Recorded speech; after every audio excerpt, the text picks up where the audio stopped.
जय श्री राधे। आपके अपने YouTube चैनल कथा साहित्य में आपका स्वागत है।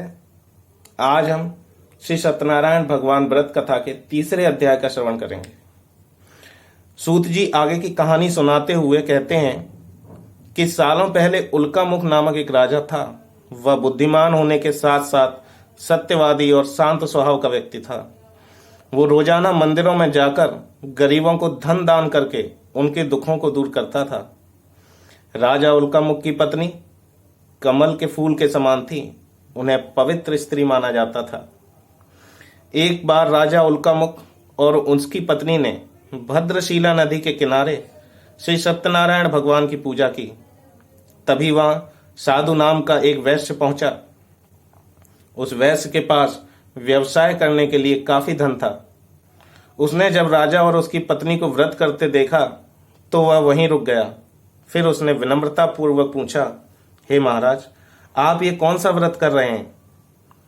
राजा ने जवाब दिया, मैं अपने परिजनों के साथ पुत्र की प्राप्ति के लिए श्री सत्यनारायण भगवान की पूजा कर रहा हूं। इस पर साधु ने पूछा, क्या आप मुझे भी व्रत करने की विधि बताएंगे? मुझे भी संतान की प्राप्ति की इच्छा है। साधु की बात सुनकर राजा ने उसे श्री सत्यनारायण भगवान के पूजा की सारी विधि बताई। इसके बाद साधु अपने घर की ओर निकल पड़ा। घर पहुंचकर साधु ने अपनी पत्नी लीलावती को श्री सत्यनारायण भगवान व्रत कथा के बारे में बताया और कहा, मुझे जब संतान की प्राप्ति होगी तो मैं इस व्रत को करूंगा। कुछ दिन बाद सत्यनारायण भगवान की कृपा से साधु की पत्नी लीलावती गर्भवती हो गई। आगे चलकर उसने एक पुत्री को जन्म दिया। लीलावती की पुत्री कब बड़ी हो गई यह पता ही नहीं चला। उसके माता पिता ने उसका नाम कलावती रखा। कुछ दिन बाद कलावती की माता ने साधु को उसका वचन याद दिलाया, जिसमें उसने संतान प्राप्ति के बाद श्री सत्यनारायण भगवान की पूजा करने की बात कही थी। लीलावती ने कहा, हे स्वामी, अब आपको अपने वचन को पूरा करने का समय आ गया है। इस पर साधु ने कहा, हे प्राण प्रिय, मुझे अपना वचन अच्छी तरह याद है। उस वचन को मैं अपनी पुत्री के विवाह के अवसर पर पूरे विधि विधान के साथ करूंगा। पत्नी को पूजा का आश्वासन देकर अगले दिन साधु नगर की ओर चल पड़ा।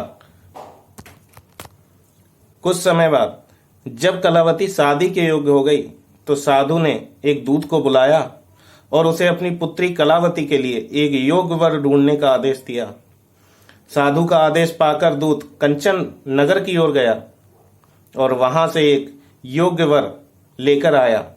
उस लड़के को देखकर साधु ने अपनी पुत्री का विवाह उससे करने का फैसला किया। उसने तुरंत अपने प्रियजनों को आमंत्रित किया और अपनी पुत्री का विवाह उस योग्य लड़के से कर दिया। शादी के दौरान ही साधु ने श्री सत्यनारायण भगवान की पूजा का वचन पूरा नहीं किया। साधु का यह रवैया देखकर श्री सत्यनारायण भगवान क्रोधित हो गए। उन्हें गुस्सा आ गया और उन्होंने साधु को अभिशाप दिया कि उसके जीवन से सब सुख समृद्धि दूर हो जाएंगी। इधर अपने कार्यों में व्यस्त साधु अपने दामाद के साथ चंद्रकेतु राजा के नगर में व्यवसाय करने पहुंचा। तभी एक दिन अचानक चोर चंद्रकेतु राजा का धन चुराकर भागते भागते उसी साधु की दुकान पर जा पहुंचे। यहां सिपाहियों को अपने पीछे आता देख चोर ने चुराया हुआ धन साधु की दुकान में छुपा दिया। राजा के सिपाही जब वहां पहुंचे तो उन्हें राजा का धन साधु और उसके जमाई के पास दिखा। उन्होंने तुरंत दोनों को बंदी बनाया और राजा के पास ले गए। सिपाहियों ने राजा से कहा, महाराज, हमने दोनों चोरों को सामान के साथ पकड़ लिया है। बस आप आदेश दे दिए कि इन दोनों को क्या सजा देनी चाहिए। राजा ने सिपाहियों को आदेश दिया कि बिना देर किए दोनों की इसी वक्त कारावास में डालकर कठोर सजा दी जाए। साथ ही उनके सारे धन को जब्त कर लिया जाए। दूसरी तरफ साधु की पत्नी भी दुखी थी। उसके घर में जो कुछ भी सामान था उसे चोर ले गए। एक दिन साधु की बेटी कलावती भूख प्यास से तड़पती हुई भोजन की तलाश में एक ब्राह्मण के घर जा पहुंची। वहां उसने श्री सत्यनारायण भगवान का व्रत होते हुए देखा। फिर उसने भी उस ब्राह्मण से सत्यनारायण भगवान की कथा सुनी। इसके बाद प्रसाद ग्रहण करके अपने घर चली आई। घर पहुंचते ही कलावती की मां ने उससे पूछा, बेटी तुम अब तक कहाँ थी और तुम्हारे मन में क्या उथल पुथल हो रही है। इस पर कलावती ने अपनी मां से कहा, हे माता, मैं अभी अभी एक ब्राह्मण के घर से आ रही हूं। वहां मैंने श्री सत्यनारायण भगवान की कथा सुनी। अपनी पुत्री की बातें सुनने के बाद लीलावती ने भी सत्यनारायण भगवान की पूजा की तैयारी शुरू कर दी। फिर उसने अपने परिजनों को बुलाया और पूरे विधि विधान के साथ सत्यनारायण भगवान की पूजा की। साथ ही लीलावती ने भगवान से अपने पापों के लिए माफी मांगी और अपने पति और जमाई को रिहा करने की प्रार्थना की। लीलावती के इस कार्य से श्री सत्यनारायण भगवान प्रसन्न हुए।